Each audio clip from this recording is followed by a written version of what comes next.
Thanks for choosing this free Anfield Index podcast.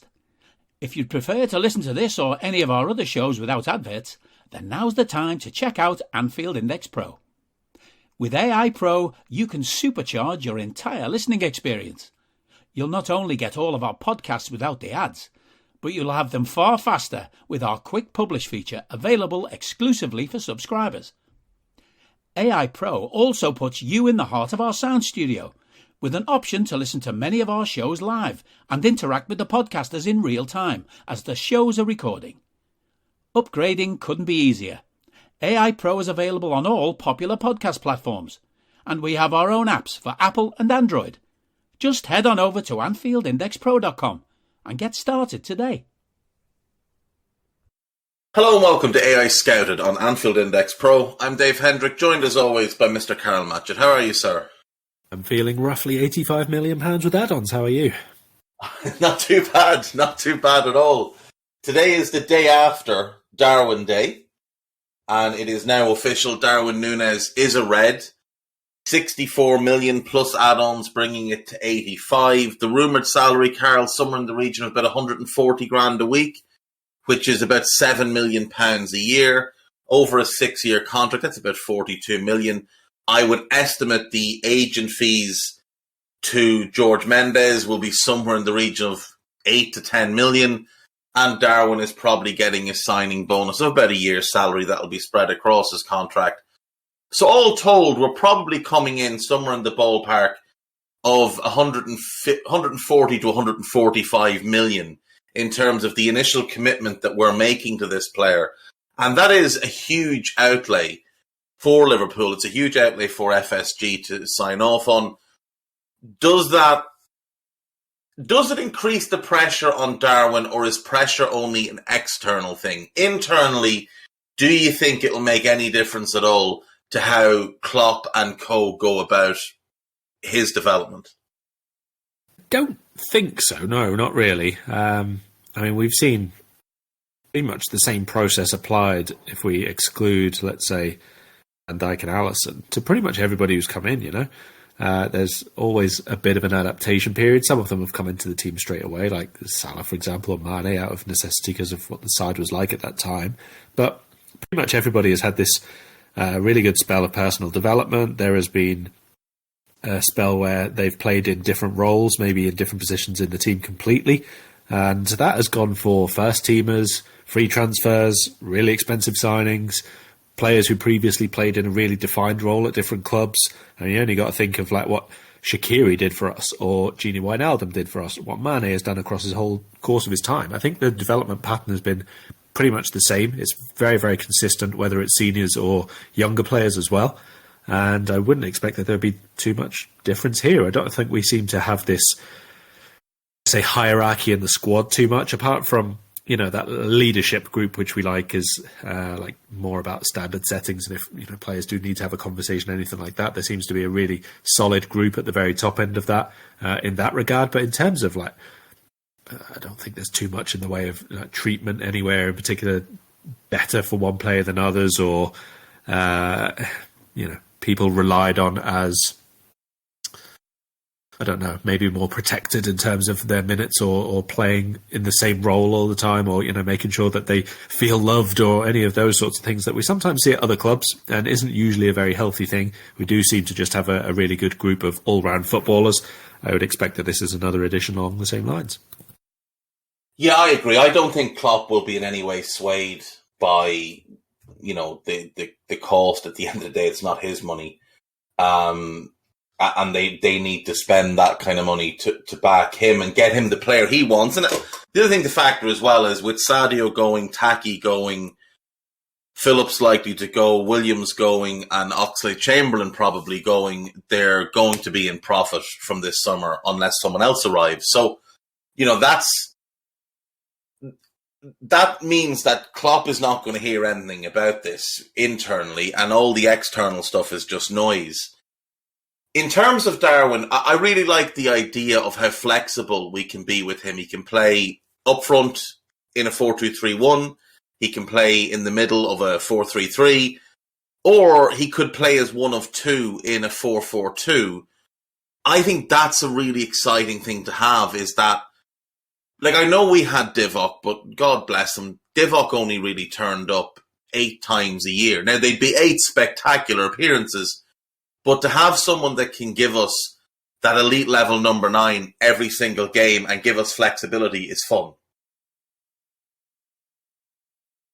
It is, it really is. And I think it's quite an important point that you mentioned Origi there too. I mean, a couple of months ago, we were talking about the need to replace Mane if he left, but also the need to replace Origi if he left, because they were very different styles of players, or styles of forwards, if you like, and there was a bit more of a, let's say, plan B, for want of a better term. When we brought on Origi, we could be a bit more direct towards him than some of the others. He could just be a bit more of a poacher. We didn't have to look to him to do all the build-up play all the time. I think we probably have a bit of both of those in Darwin Nunez. He is someone, if it's necessary, we can just go a bit more direct to, or we can ask him to occupy a couple of defenders at once. But also, obviously, a lot of his goals have come in a very poachery sort of position. You know, there's not a huge difference, let's say, in his shot maps that you would say an old-fashioned number 9 might have for those central ones that he takes. Obviously, the other side of it is coming in off the left channel, and it's really, really good to have that kind of attacker as well. That's kind of the archetypal Klopp at Liverpool sort of forward, isn't it? But there's a bit extra about what he's capable of doing. And yet, we do still have to acknowledge and temper all of that we've said that he can do with the fact that he's not actually at the very, very highest of levels right now. And I'm pretty firm in that we are paying for what we think we can turn him into rather than what he's shown so far. Yeah, I think that's fair. I mean, he had a really good season at Almeria, but that is the second division of Spain. Obviously, the first season at Benfica was up and down, disappointing on the whole, but then it comes out that he needs knee surgery at the end of the year. So how much of that odd season is down to whatever issue he has with his knee? He gets the knee surgery and he just explodes last season, and he was absolutely phenomenal. 34 goals in all competitions, although the Football Daily account and many others on Twitter will try and tell you it was 32 goals, while also telling you that Erling Haaland scored 40 goals when he didn't either. Darwin did have a great season, but like you said, we are buying based on what we think he'll become. Right now, you'd probably look at it and say, well, 45 would have probably been what he's actually worth, but it's very easy to project out and see what he could become. And I think we do that so much better than everybody else. Like, if you think about it, if at the time when we signed him, we'd spent 65 rising to 85 on Salah, people would have said we were absolutely out of our minds. It would have turned out to be a bargain. People said we were crazy when we spent 75 million on Virgil. It turned out to be a bargain. The same was said about Alisson. It turned out to be a bargain. Mane, etc., etc. We are very, very good at this sort of thing, at projecting out what players can become. The only one that hasn't really done it that we spent big money on is Naby. But of course, the mitigating circumstance with Naby is that he's just been injured so often, and it's altered his game. But when Naby plays, Naby's still really, really good. So it's not like they got it wrong. It's just that injuries intervened in what we had projected for him. So, that's always a risk with any signing. But the hope will be that Darwin, who doesn't have any history of muscle injuries, will continue to stay free of muscle injuries. And that, we'll have done all the checks on the knee. I know Brundish spoke to the physio, or one of the physios at Benfica, who told him, this guy is an absolute beast. You will not see a better physical specimen than this guy. So all of that's promising that he will hold up and he will be able to develop into the player that Liverpool have clearly banked on him becoming. Yeah, for sure. I mean, you mentioned Keita. I would expect, or I would have expected, even for the best recruitment team on the planet, for by this time, one of the, let's say, 30, 35 million plus transfers to have been wrong by now, just because of what we've been used to beforehand, where it was pretty much 50-50, a transfer would work or it wouldn't, and people kind of just accepted that, and we've really raised the bar just to unimaginable scales of being very, very good and very, very correct. Obviously, the difference here is it's so much money that it needs to be right and it needs to be proven correct over an extended period of time.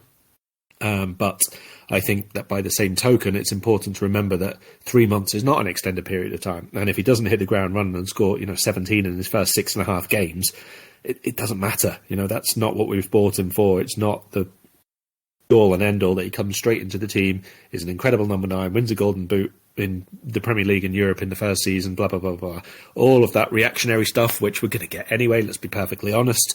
The first time Haaland scores a hat-trick, it being before the first time Darwin scores a hat-trick, and it'll be the usual, who got the better deal, and blah, blah, blah. None of that matters. It doesn't matter at all. This is, and has always been in this management group, about the continual and long-term development of players and the team, making sure that players fit in the team and come in to play the role that we want off them when they're ready for it. And I don't see that there's going to be a huge issue in that being the case this time. Now, I do think that, like I said before, that there's quite a way to go here. There's quite a long runway for improvement, just on technical level, on movement level, obviously on adaptation to Premier League and Liverpool itself. And probably helps that, as I mentioned on the last pod with Guy, we've kind of gone and got ourselves quite a few people and a bit of a culture maybe, and a few players who are either from Portugal or have been playing in Portugal over the last couple of seasons, and that is maybe something that's sort of moving towards our next iteration of overall recruitment now that we've got Julian Ward in place, obviously, with his links there. So it's very, very exciting, I have to say, even if he's not at, I would generally, in my mind, classify as an £85 million player right now. There's no reason to suspect that he can't be in the future, apart from, like you said, the fact that we are really good at projecting. I think at this point you have to give the benefit of the doubt to the people at the club, even if you're not sure, even if you have a difference of opinion, even if you think it's too expensive, even if you wanted us to sign a different shiny toy. At this point, trust is well in order. Yeah, I'm going to give you the reasons why. So these are the signings that Liverpool have made since Jurgen Klopp took over.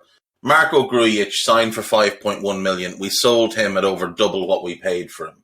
So regardless of whether he was a success on the pitch or not, we made money off it. So that is a successful transfer. Joel Matip on a free, success. Sadio, 30 million, runaway success. Ginny, 23 million, absolute success. Ragnar Klavan for 4.2 million, bought to be the fourth centre-back and was a decent fourth centre-back. And Loris Karius, and people can shit on him all they want. That guy got us to a Champions League final and was important in us finishing fourth in the league. So I'm marking that then as a successful transfer, considering we paid under 5 million for him. Mo Salah, 37 million, runaway success. Andy Robertson, 8 million, one of the bargains of the century. Ox for 35 million. Again, you could say not a success, but Ox was going to be a success until his knee blew up. Ox's injury changed the path of his career. That, to me, is not a failure. That is something that was intervened that we couldn't have projected. Virgil, runaway success, obviously. Naby, we've talked about. Even if you don't feel he's been a success, you have to factor in the injuries. But I think Naby has been a very good midfielder for us when he's been on the pitch. Fabinho, runaway success. Ali, runaway success. I think Shaqiri for 13 million to come in and be a squad player. I think that he did absolutely fine. Even if it's not a success, it's certainly not a failure. Sepp Vandenberg, one for the future. Harvey Elliott, one for the future. Adrian has been a solid goalkeeper. Like, I know he had the moments against Atletico Madrid, but he also had a really good run in the league and helped us win the league title. Andy Lonergan was only bought to be a squad player. We're about to make 10 million off Taki Minamino. If you don't think that's a success, then you need to give your head a wobble. You don't understand how football works. Costas Tsimikas, success. 11 million, bought to be a backup left back and is the best backup left back in the Premier League. Thiago's been a success. We just like him to stay on the pitch a bit longer. Diogo Jota, look at the goals. Doesn't need to be talked about. Pitaluga, he's one for the future. And Ben Davies for 500 grand. We'll probably make 3-4 million when we sell him this summer. That is also a success, regardless of the fact he'll never play a game for us. You sign players to make profit on them, as well as to improve the team. that is one of the ways you say self-sustaining. And then Ibu Konate and Luis Diaz, it's early, but I think the runaway success is that the early signs that both of them are going to be runaway successes. There has not been a failing. There has not been a failed transfer with this group. You could say Karius and Klavan and Taki haven't been successful, but they have, and Grujic as well. But what they've been is they've been passive transfers, two of which we're making significant money off. We're making enough money to cover the cost of the other two. Look at it that way. And then with Ox and with Naby, it is very much just the injury things. Like, Ox was in really good form until the Roma game when his knee exploded. He was in really good form. And Naby, when he's gotten consistent runs in the team, has been really good. Naby was outstanding this past season. And when we have one of Naby or Thiago in the team, we're a completely different team than when neither of them are there. I think ideally moving forward, you just platoon them in the one role where it's one or the other has to be on the pitch, so you don't play the two of them unless it's the Champions League final, in which case, yeah, you start both of them. But yeah, I mean, do you disagree, Karl? Do you think has there been anybody that you would say that's a failed transfer? Because I don't see one. No, I don't think so. I mean, obviously, there's different levels of success, isn't there? I mean, you've clarified, you've sort of put Karius in there as a success where maybe other people would define it as not a success because of how the way it ended and what went on and all the rest of it. Yeah, the fact that we didn't make any money on him, and that's fine. But I still think there's a difference between a failure and only a bit of a success, or not as much as a success. You could even say it was just a passive transfer. Like, it's definitely not a failure. I just can't see how you could claim it was a failure to pay 4.7 million for a goalkeeper who gets you to a Champions League final and is really important in getting you fourth in the league. To me, yes, it all ended very badly, but you have to look at everything. You can't just judge the guy on one night in Kiev.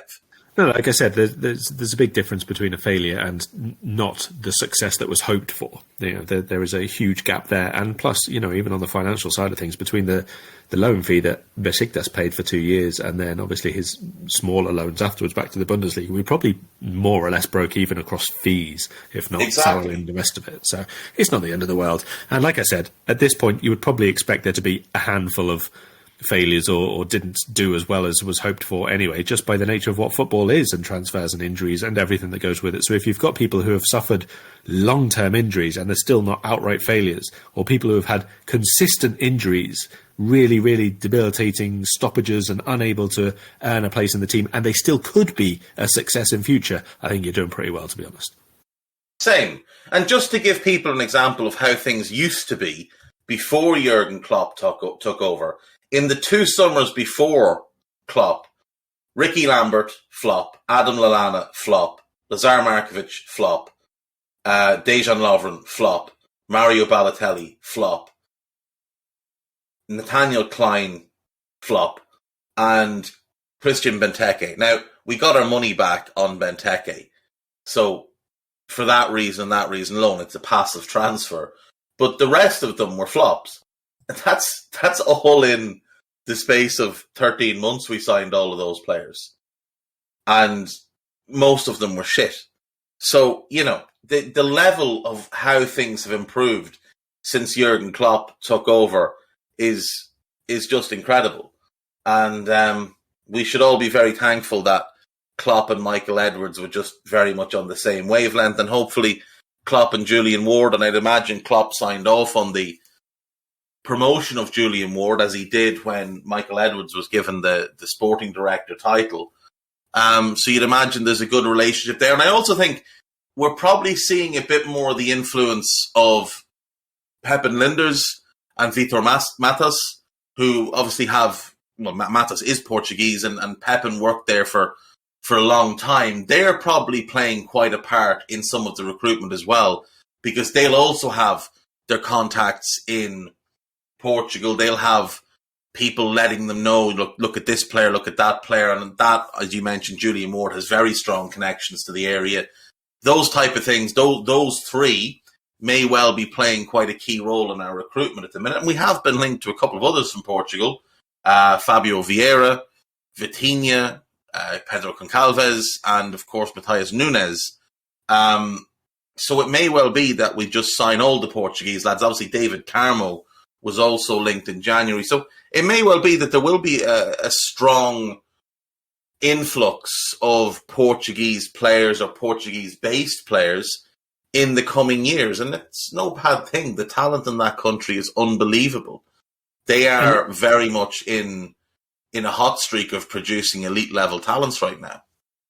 Oh, but it's not only Portugal. That's the thing. It's the countries and the connections that those bigger clubs have in South America, for example. You always get a real good pathway from Brazil to Portugal and then to elsewhere in Europe because of the language and everything else. And I would be not surprised in the slightest if that was sort of the route that we take. A little bit towards South America. Obviously, Luis Diaz has come from South America to Portugal to England, and we've been linked with a whole load of younger Brazilian talents as well, of course, already this year, who haven't even left the continent yet. So wouldn't surprise me in the slightest. It's a little bit easier to sign those players now that there's not work permit rules quite the same way as it was before. Obviously now have to a little bit different in terms of the ages that you can bring someone in as well, but you can still get those younger talents first off without having to go through that old work permit process.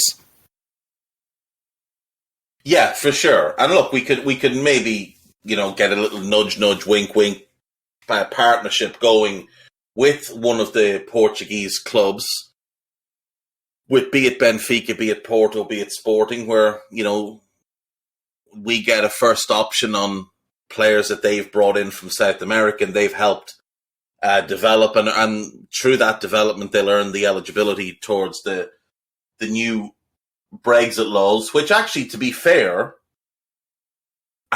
actually go in the favour of clubs signing players because they do make it easier now. It's the need for 75% of caps in the last however long, that's gone. If a player has been capped, if a player has played in the Champions League and has played in a domestic league of a certain level, which Portugal is a high level, they will have enough points to qualify to get a work permit in the UK. And like you said, look, the one thing that we've always said about Benfica and Porto is their recruitment is exceptional.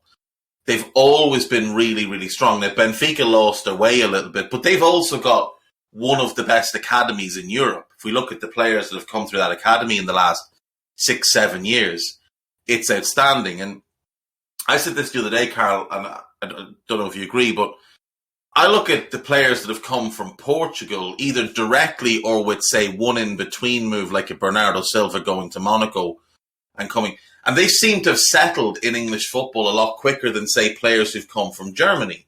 So Bruno, Ruben Diaz, and Luis Diaz all came directly from Portugal into England and hit the ground running as if it was nothing. Whereas, you look at the likes of Timo Werner and Sancho and Kai Havertz, and they've all had struggles coming from the Bundesliga. Now, the Bundesliga is, for now, a stronger league than the Portuguese Primeira Liga, but the gulf is not all that big. I think it's quite close between those two leagues, and maybe there's more suitability from the Portuguese league right now into the Premier League than there is from the Bundesliga. But then you go Ederson, Neves, Jota, they all came as well. Now, I know Jota was bought by Atletico Madrid and then loaned straight to Wolves. But Neves came over from Portugal, from Porto direct to Wolves. Ederson came over, and it just settled in straight away. It does seem to be, I think, good overall recruitment and choosing from that nation, from the Premier League sides in general. And obviously it probably helps as well that we've seen, the culture, the nationality groupings that we've seen at some clubs that we've just spoken about, like Liverpool's. You've obviously got similar at Man City and similar at Wolves, very much so. And probably that does ease the passage, especially when you consider that off the pitch, players don't just congregate with players from their own team, but also those in the surrounding areas. Yeah, well, if you think about it, when Suarez was at the club, there was the little Suarez, Lucas, Sebastian Coates group that would get together away. We know that Bobby and Ali and Fab and Thiago all spend a lot of time together away. Obviously, Thiago is part Brazilian because of his dad and speaks fluent Portuguese. So he also speaks Spanish, which helps with Diaz. It'll help with Nunez.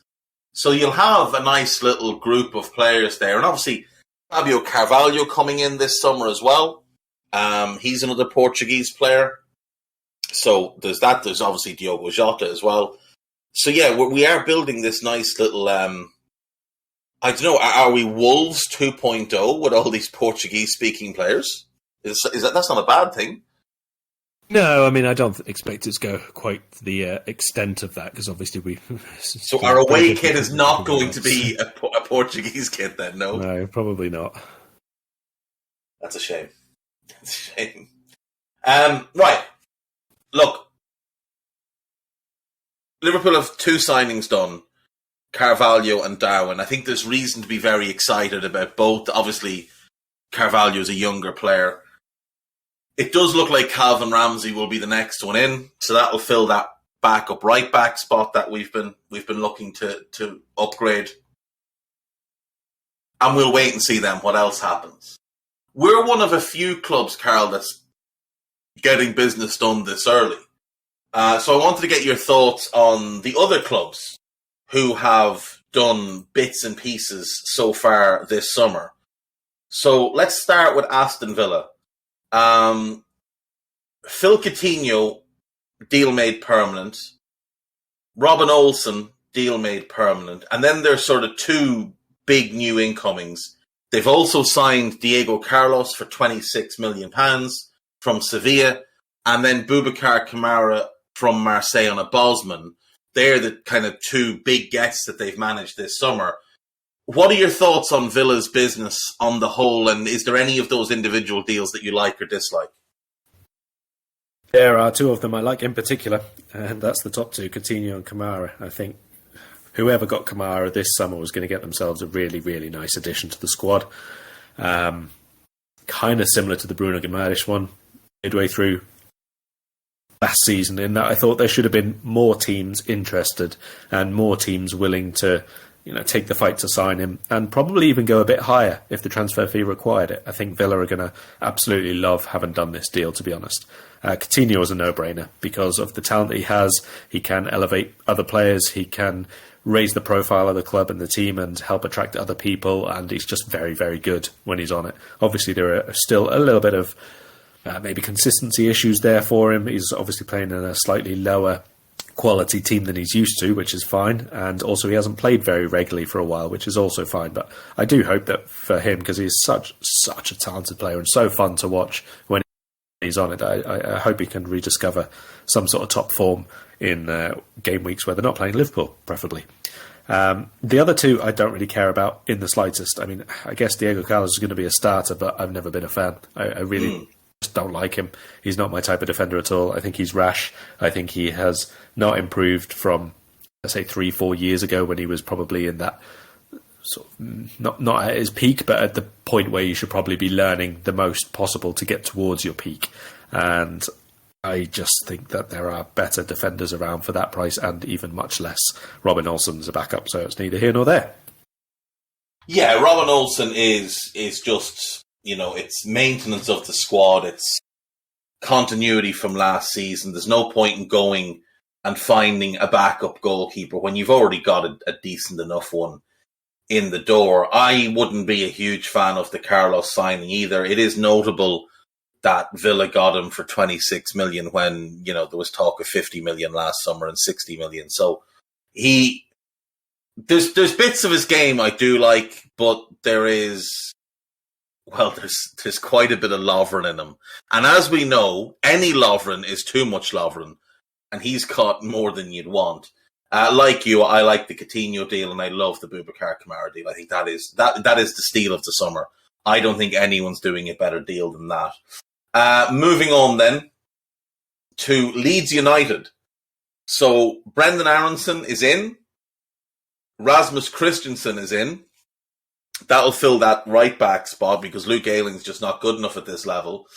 And it looks like Marc Roca is on his way from Bayern Munich as well. Now, that deal looks good if he's to play next to Calvin Phillips. If he's the replacement for Calvin Phillips, that I think is a downgrade, and they'll need to add one more in midfield. But Aronson, Christensen, Roca, what are your thoughts on those three? Decent. I don't mind Roca at all. I think he's fine. He was never at the level for a Bayern Munich, let's be perfectly honest. But coming back to Leeds probably should help them be a bit more organised and a bit more solid off the ball and in transition play, which is something they've desperately needed. Pretty interesting, obviously a double deal with Salzburg and the way that just suggests that they're still going to be looking at playing and so on. Aronson I've not actually seen too much of, but I know he comes like ridiculously highly rated, and there are a few people who are convinced he's going to be a major addition to some top team in the future. Christensen, on the other hand, I've watched play for a long time, and I do like him. I think he's a very solid player. Can play him pretty much any way you want along the back line, I think. And I like you say, that there was a need there, quite a clear need to this season replace a few of the players they brought with them from the Championship, probably. And I can only assume that this is a step in the right direction in that regard. I think there's quite a lot more work that Leeds need here still this summer, to be perfectly honest. I think that the squad depth last year was a real challenge for them when three main players were injured, and I know they did have other injuries to squad players as well, but those squad players were always put into place wherever they were needed. They were never game changers or game breakers or anything like that. I think there's quite a big need for Leeds to upgrade if they don't want another relegation struggle this season. I also am wondering why you don't want to discuss Arsenal. Because they haven't done anything. Marquinhos, they're claiming it's done. This is Marquinhos, the £3 million winger from Brazil, who, from what I know, is actually out of contract and had agreed to join Wolves. And Wolves think he's agreed to join Wolves as well. Wolves think they have an agreement with him. Arsenal are paying $3 million, and he apparently is signed for them as well. So I think this is going to end up quite messy. I wonder, could we be looking at another John Obi Mikel type situation? Or who's the guy that went and signed for Watford and then signed for Marseille? God. Papa something, I can't remember his name. But this is this. I think this is going to get messy. Now, I have not seen a single minute of this kid. I have no idea if he's any good. Edu, to me, doesn't seem to have a great eye for talent, but I'm sure he's got decent contacts in Brazil. So I'm sure they'll have told him, this kid is worth getting in. But I don't know. Do you know anything about him? Do you think do you think this is going to get messy? So I've not watched him, but I spoke to one of my colleagues, if you like, over in Brazil about him, because he covered Sao Paulo last season quite a lot, and he said that basically the idea was last season he was using it as a stepping stone into the team, so coming in and out and showing that he was good and capable and quite an exciting player, but the idea wasn't to use him as a first teamer until this season. And so a couple of the coaches there are very, very annoyed with the board and with the club as such for allowing him to leave, basically. I know he was going to be out of contract, but there was supposedly an agreement already there in place for him to stay, extend, and be a first teamer with a bigger release clause there. So seems to be some internal battles at Sao Paulo over this deal, as well as between Wolves and Arsenal. So I don't know in terms of the player, but if you look at Arsenal and what they've done over the last couple of years, Gabriel Martinelli is obviously the reference point here in terms of a young Brazilian who's come straight from that country, and presumably they'd have had a similar profile or process to put in place as to whether they think he's going to be good enough. And considering the potential legal stuff, they must be fairly convinced about him. Yeah, they're going to have to be, aren't they?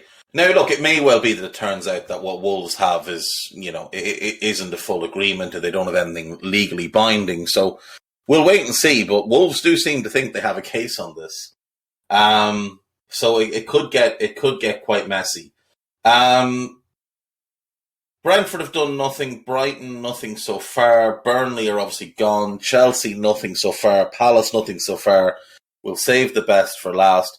Leicester, nothing so far. We've talked about Liverpool. Manchester City Erling Haaland signed, Julian Alvarez signed. It looks like Calvin Phillips could be next, and they're also being strongly linked to Mark Cucurella. Now, I would have said a backup right back was more needed than a backup left back, preferably someone of a similar maybe profile to Kyle Walker, whose recovery pace they do miss when he's not there. And Zinchenko, I think, is a good left back, even though he's more of a midfielder. I'm sure you've given your thoughts on Haaland, but quickly on Haaland, on Alvarez, and what you think of the Calvin Phillips and Cucurella links to them. Haaland.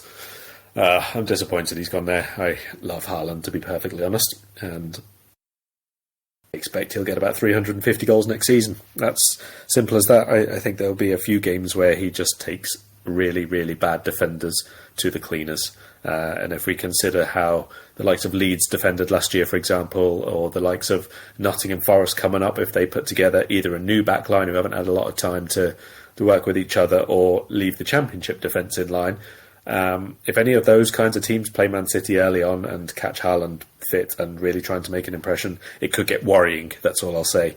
I know that there are a lot of people trying to downplay what he's done and all the rest of it. This guy is phenomenal. I'm sorry, I'm not having it any other way. He's unreal how good he is. So disappointing, but same thing applies as always. Not every player is amazing every single game, and when you do play against them, or when you're trying to catch them for the title or whatever it is, it's still all about the rest of the players as well. It's rarely just one player or one action which will win a game, and Liverpool have to try and be better all round if they can't in terms of just one single player. So not the end of the world in terms of the title race or anything like that, but there's just no question that this is not a transfer that anybody should be attempting to play down. It's a great capture for the Premier League, as long as you don't want Man City to score a lot of goals, which unfortunately is not the case for us. Alvarez, I actually haven't watched too much of Alvarez. I've only seen a couple of games of him, so I'm perfectly happy to just wait and hang fire on what I think about him.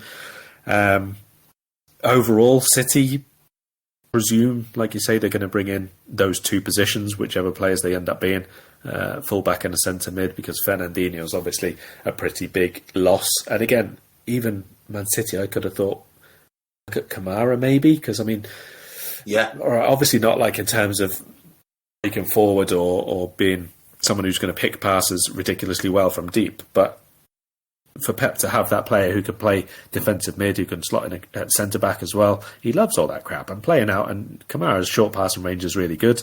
I thought that would have been a really decent sort of squad addition in the way that Nathan Ake went for example. Someone who can play multiple roles, be pretty reliable across the board, as long as you've not got him playing 10, 15 games in a row, something like that. So we'll see. I do expect them to get another couple before the summer's out. Yeah, I think Kamara could have brought them some leadership as well, because they've lost a lot of leadership from that squad in the last few years, and Kamara was captaining Marseille at 17. Look, Haaland's going to be... He's ridiculous. He is ridiculous. But what I will say is it's a bigger adjustment for City to change how they play to get the best of him than it is for us to change how we play to get the best of Darwin. And like I said, the total cost of the Darwin deal is going to be somewhere in that 140 to 145 million pound range. The total cost of this Haaland deal is well in excess of 200 million. It's 60 million to the club. There's some add-ons there to bring it to about 70. You've got the 30 million to the agent. You've got 20 million to his dad for whatever reason, I don't know. It is mad that Alfie Haaland is probably going to make 3 times as much from this deal than he did from his own playing career. You've got a signing bonus to Erling Haaland, which will be about 20 million, and then 20 million a year for 5 years. So you're looking at somewhere in the region of 240 million all in, plus bonuses. And obviously there'll be bonuses for Darwin as well. But this Haaland deal is very, very expensive, and there is a buyout in his contract as well, which James Ducker says is somewhere between 125 million and 175 million. And I would guess it's at the lower end of that. So City don't control their own fate with him. So while he is a great signing and they will get a ton of goals out of him, in 2 years he can up and leave. If he decides he wants to go somewhere, if Pep has left, there's no guarantee he's still there. So, they can afford to do that. We couldn't have afforded to do that deal. We couldn't have afforded to commit all that money to Erling Haaland to then risk him deciding in 2 years, well, Real want me now, so I'm away. So, it does come with its own different types of risks. United have done nothing. They are sitting on their hands, very upset that we've stolen Darwin from them. They think they're getting Frankie de Jong. I have my doubts. Frankie de Jong to United, do you think it happens? And if so, how badly is that going to fail if they don't put a proper ball winner in next to him? I think there's quite a lot to fail there if they don't do several things, to be perfectly blunt. I don't think that this is a one-window fix, do you? No. This is like, realistically, if you were taking that job, you'd need to be certain that no matter what happens in the first 2 years, you were getting years 3 and 4. Because it's going to take 2 years to get rid of all the crap that's there and to change the culture of the dressing room. Like, you're going to lose year 1 because you're stuck with Cristiano. And if you're Erik ten Hag, there's no way you're happy with that because he doesn't fit at all what you want to do. So you're going to have to live with that for year 1. So you're not really going to start to implement what you want to do until year 2. That's going to be shaky as players learn what you want them doing. So it's year 3 and year 4 where you're really going to start to see what it is Erik ten Hag's Manchester United is going to look like. And like I said, you've got to sort that dressing room out as well. There's a lot of players there who are very privileged and have taken full advantage of that privilege. You've got a messy leadership situation where your captain likely isn't going to be part of your team and is also an £80 million player, which further complicates things. So I think it's a really tough job. I think he's made a big mistake. I think he'd have been better off waiting at Ajax for Pep to see out his time at City and going there. But he's made this decision and he'll have to live by it. I'll be surprised if he's still United manager in 3 years. Because I don't think they'll give him the time that he needs. Odds are you going to give on Ronaldo extending or outlasting Ten Hag? Oh. Well, considering he's just paid off a judge in America, I do wonder if there's an MLS move in his future. But, I mean, it's possible. I mean, you know how stupid they are at that club. They're so badly run. There's no organisation. There's no real structure. Nobody with a clue. Everybody in positions of importance on the football side are massively underqualified for their roles. So if Cristiano has another season next year like the one he had this season, where he is both arsonist and fireman, I think there's a decent chance they do extend him for a year. And I kind of feel like he'll be open to, because they're paying him $26 million a year. I mean, no one else is going to give him that money unless he goes to the Middle East, which, again, is possible, but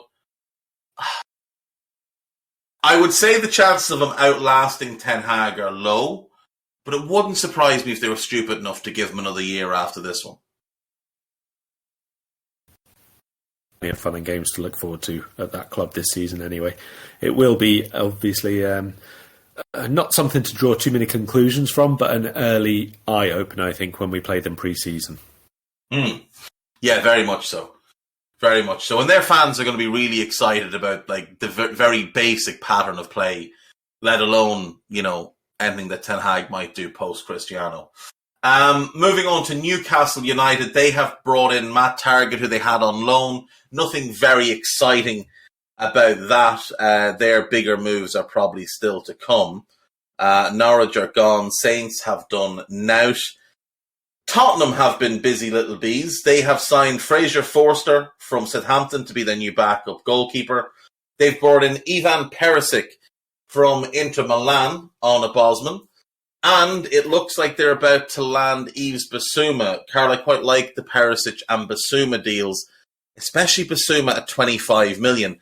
I know there's the legal issues hanging over him, but I assume they've done their due diligence on this and they have some sort of inside track. There's been very little said publicly.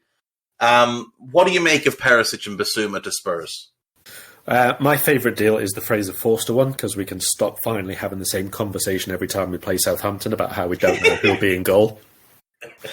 Perisic, really, really good. Really, really good. As a wing-back, I mean, rewind, 4 or 5 years ago, I don't think I would have picked him out as a winger who would transition to a wing-back particularly well, but he's so much more hard-working, really, really selfless, does his defensive stuff like fully aggressively, like he basically did with Croatia all the time. Now he does at club level all the time. So obviously a huge amount of trust there with Antonio Conte. That's pretty much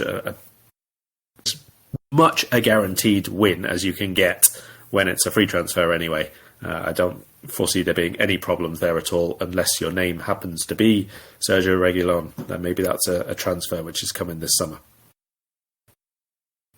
Yeah, I think that's possible, that he is the one who's away. Perisic, of course, can play right wing back as well, although they are apparently keen on Jed Spence to come in for that role. But yeah, I mean, just a really good addition. What do you think of Basuma? Basuma and Bentancur is a midfield I like, and it's a midfield that they'll have put together for about 45 million, plus Højbjerg, plus Skip, plus Papa Matar Sarr. That's a really strong midfield group, Karl. And they may add Christian Eriksen as well. They might, and they might also bring back Tanguy and Ndombele, although I guess they probably won't. I suppose the big thing here is that it should be able to see them rotate 2 from 3 and it not really affect the level or the jobs that they do. Because last year it was, obviously once Conte came in, it was Bentancur and Højbjerg, and that was fine, really aggressive, very ball-winning, pretty much a platform rather than anything to really play through too often. But anytime they had to make a change, it was someone like Ollie Skip coming in, who's a very different type of player. And that's okay. I think Ollie Skip had a better season than Harry Winks, for example. And I don't really think that Harry Winks is a type of centre mid who's going to fit Conte and the way he's tried to play with Spurs or Inter. So maybe he's one who has to depart. But having 3 players who play very, very similar in terms of their ball winning and positioning and playing behind play basically most of the time, I think is a big positive. In terms of Basuma himself, it's not too long ago that we were quite heavily linked with him, obviously. I do see him as slightly more of an advanced player, much more of a roving, rampaging, destroying, ball-winning 8 rather than a 6 sitter, who I think Bentancur and Højbjerg can both play that role quite well. But again, later on we've seen Antonio Conte in matches where it's mostly 4 and where they're playing against a big rival and maybe they're only ahead by a goal. He really locks down that midfield, and that again gives them the opportunity to do that with 3 destroyers.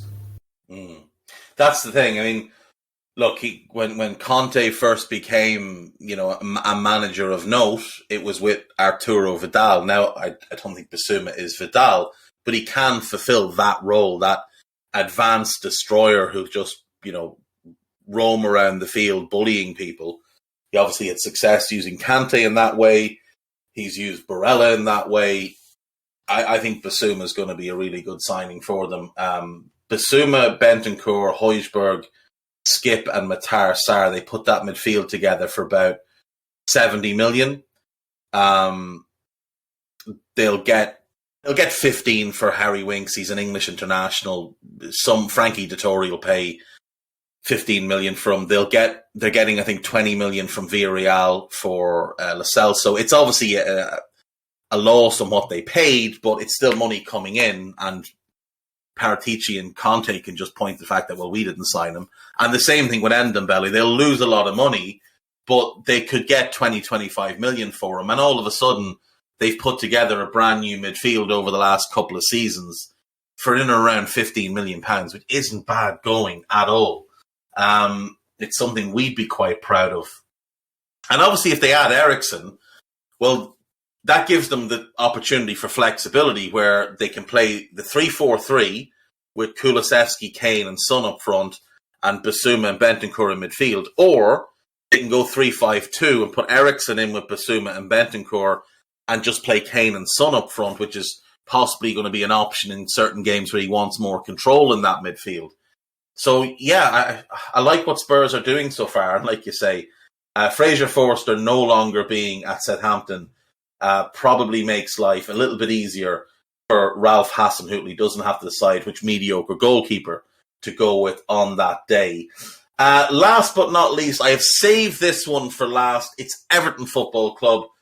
Not done yet, but it does look like James Tarkowski is joining on a free. I think that's a really good get for Everton. I think he is.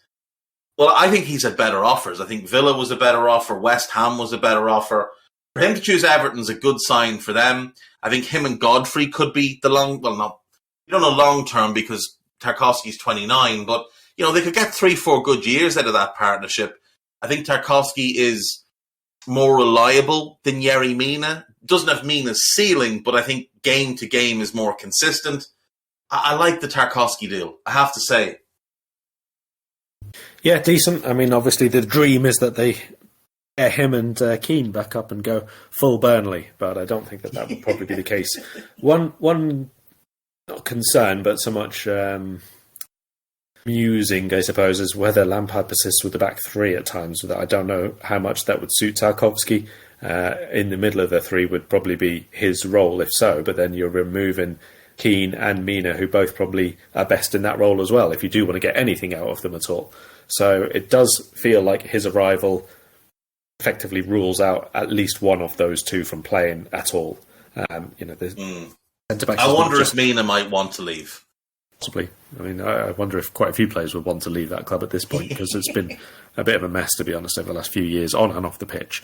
And of course, there's talk of a takeover. So, if that does happen to go through, and if it goes through quickly, then they could find themselves basically told, you're not playing anymore this season because we're going out and we're spending another bit of money and we're bringing in someone for your position. So a lot of uncertainty there. Getting one or two deals done, which are smart, whoever the boss is, whoever the owner is, whatever level of funds that they've got for this window or next, I think is pretty good business on their part. And, I don't like the phrase, but Premier League proven is pretty much stamped across Tarkowski's forehead, isn't it?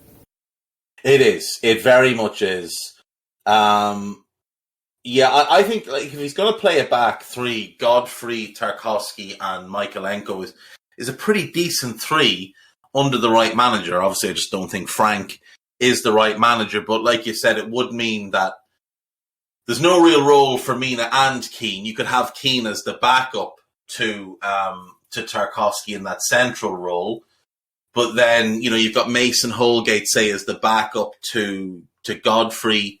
And I suppose you could cover the other side as well. But if you're going to play six centre-backs, or if you're going to play three centre-backs, you ideally want six centre-backs, the club. And maybe they'll view Jarrett Branthwaite as decent enough backup on the left-hand side. And if so, that's fine. But then you just sell Mina or Keane and be done with it. And of course, the final deal then, this is the one I've kept for last. This is the one that I know you're looking to talk about. Asmir Begovic signing on for another year as a free agent. Karl, this is a big get for a club like Everton. Yeah, I agree.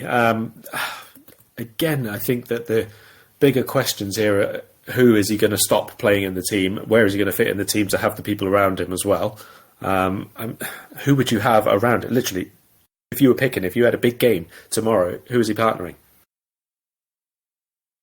Anyone. Look at this guy's track record.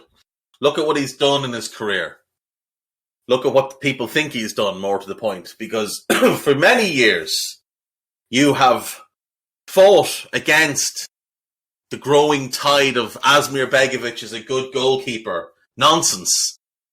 You were almost drowned by this nonsense at one point, especially when Bournemouth decided to pay real currency to sign him from Stoke. And now he ends up at our dearly beloved Everton, having been largely disastrous everywhere he's been along the way. And, what's different from this to the Robin Olsen deal is we don't really know. Like, Robin Olsen has shown he's a decent goalkeeper. Asmir Begovic has shown completely the opposite. And Everton have had a front row seat to watching this guy and have still decided we're going to keep him. Like, they own a very good young goalkeeper in João Virginia, and yet they seem to be intent on selling him in order to keep this fella, in the same way they were intent on selling Moise Kean to bring in Solomon Rondon. Make it make sense to me.